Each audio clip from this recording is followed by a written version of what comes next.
de março é destinado a nós, mulheres. E é claro que o tema da Rede Praça não poderia ser diferente. O Projeto Arrastão e os seus núcleos, Infantil, CCA e Juventude, homenageiam as mulheres lindas e corajosas do nosso Brasil. Vem comigo!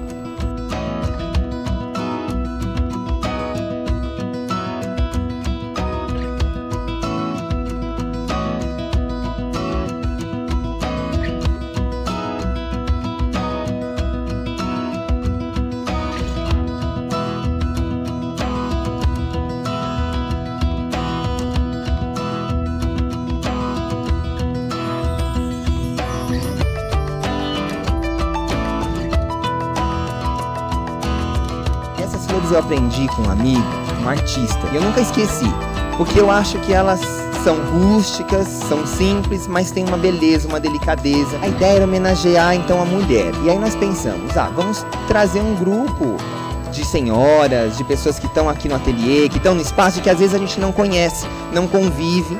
Então assim seria uma oportunidade de integrar, de interação também. Aí surgiu essa ideia de nós convidarmos as moças que são pessoas que estão aí com a gente e às vezes a gente não tem a oportunidade de conversar muito.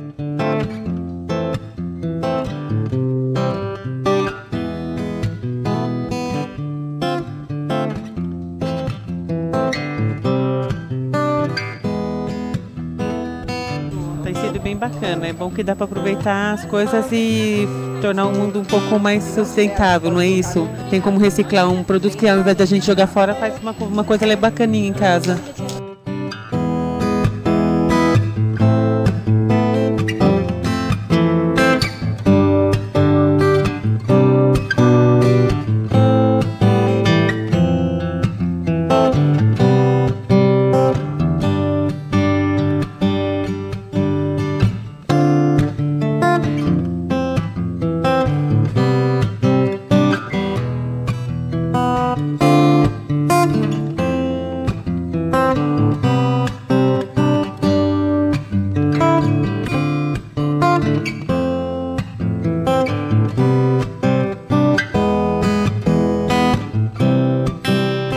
Como foi fazer isso?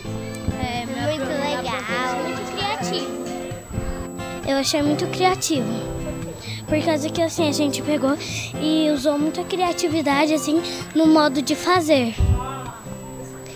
Eu achei muito legal que a gente usou várias coisas, pode escrever o que quiser e representamos o Dia das Mulheres.